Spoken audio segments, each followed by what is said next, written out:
You ready for this? We're going somewhere cool to test the Galaxy S22 Plus. Check it out. The Brunelleschi Duomo up at the top of the Santa Maria del Fiore Church. I have tickets to go inside. They're pretty strict on time slots. I bought an early morning ticket. Hopefully the sun will peek out soon. And we're gonna get up there, go climb up the whole Duomo, check it out. Stick around to the end of this video because I'm gonna explain what you need to know about getting in there to the Duomo, how you tour it, and of course, at the end of the video, I'm gonna talk about the specifics of this Samsung Galaxy S22 Plus. There are so many stairs going up here. It takes you back in time. I think we're almost to the top. We were just down there around the edge of the cupola. Oh, it's amazing. You can see all the paintings. Here we go, almost there.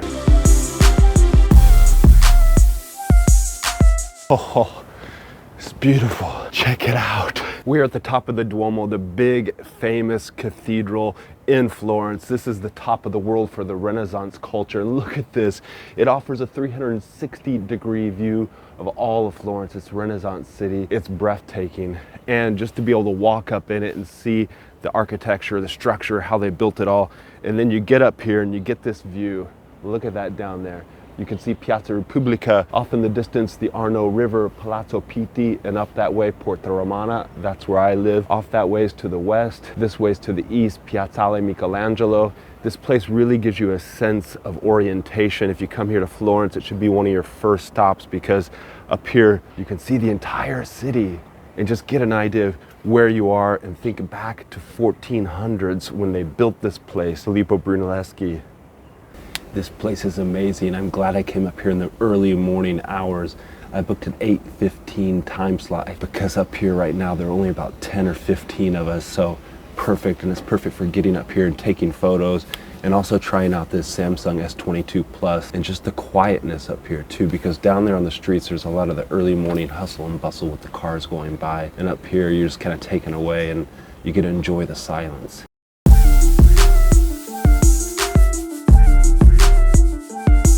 That is crazy. That's between the two layers of the Duomo that Brunelleschi designed. Even you get the view up top, but it's so worth it climbing through here just to get an understanding of how this thing was built. Wow, wow, wow, that was cool. Oh, breathtaking. I can't believe it's been 10 years since I last been up there, and now we're going up to the Giotto Tower. That's the bell tower right next to the Duomo Church, and there are just as many stairs, more or less. Let's go.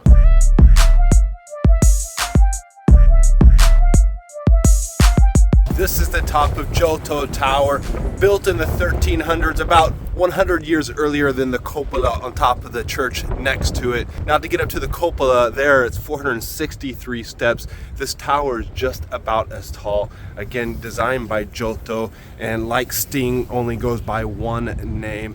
Keep in mind, both the tower and the Duomo, there's not an elevator, so make sure you're ready to climb all those stairs. But I tell you, once you get up here, it's well worth it. It's a shame, however, that there's this bird cage here on the top of this tower. On top of the Duomo, however, there's nothing obstructing your camera shots and your eyesight to catch in all of this Renaissance city. A few good things working in my favor here. One is that I began early today and the weather's not great, so not many people are up here, so it's a perfect time to get up here. On the top of the tower, you get a great view of the Duomo. So even though you're not on top of the Duomo, you get this stunning view. But again, this bird cage though, it's not like I'm gonna throw myself off.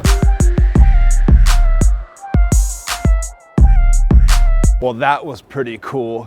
Going up the tower, I went up there 8 years ago. I did that with my sister. It was a blazing hot day, around about August, sweating. Quite a bit different, although today in the jacket I was sweating with all those stairs going up, and it's really tight getting up there, so if you're claustrophobic, keep that in mind. If you're liking these videos, please give it a thumbs up. If you're getting a lot out of the content, also subscribe down below. If you haven't already, join the community, drop some comments down below. Let me know if you've been here to Florence, if you've been in the Duomo, been up the tower. Also, what phone are you using? Are you using an iPhone or an Android? Drop some comments down below. But now let's talk about this camera. For these vlog shots and to make sure I'm getting everything in frame, I'm shooting on the ultra wide lens, the 0.6 lens. And the video, remember, it captures 8K, 4K, and of course 1080p. There's also the wide lens, the normal lens, and then the telephoto lens. If you're shooting in photos, the normal wide lens is a 50 megapixel, and the other ones are 10 and 12 for the ultra wide and the telephoto lens. Now in video mode, again, I'm shooting in the 0.6 ultra wide. I'm gonna show you now what it's like in the wide, but I need to make sure I'm in the shot. And now we're shooting in the normal wide video mode. So if you're vlogging, you get it out at your hand. I have it on a tripod right now, but if you're vlogging, you might always wanna keep it in that ultra wide, although it does some things on the edges that aren't quite nice. Now here we are on the telephoto lens, which is great for when you're out vlogging, you wanna get something far off. Earlier, I caught a dog walking by, put it in that zoom, the telephoto lens, snap, got it. So you get a lot of easy options at your thumb right there, and it helps. In this case, I'm using the Rode Wireless Go, so that way I don't have to be so close to the camera and could do these things out here. And up at the top, I was also using the telephoto lens as well. I was noticing some jitters in that. I don't know if it was the wind or if it's the Samsung Galaxy Plus or not, but nah. Now let's talk about this front-facing camera. It's 10 megapixel if you're snapping photos. For videos, you get 4K mode and of course also 1080p. What information do you need to know to visit this Duomo in the Giotto Tower? Well, if you go online to the website duomo.firenze.et, there you can buy your tickets in advance, and I recommend you get an early time slot, beat the crowds, and get down here. Earlier, there was no one down here, and now you see it's 10:30 and it's packed with people. On the website, there are 3 different pass options. The second tier option is called the Giotto Pass, named after this Giotto Tower here. And that pass gets you into, of course, the Giotto Tower, gets into the museum, it gets you into the baptistry right over there as well. And of course, everybody gets into the cathedral for free. And that pass costs 20 euro. But the true cherry on the cake, literally the cherry on the cake, because you get up there, you see that beautiful Duomo, is the Brunelleschi Pass. With the Brunelleschi Pass, you get to go up there and it costs 10 euro more, 30 euros for that pass. And I think it's well worth it. You get the whole view of the whole city. Look at all these crowds out here. Everybody's loving it. That's what they come to Florence for. Chore to get out and walk that dog every day. Every morning? Yeah.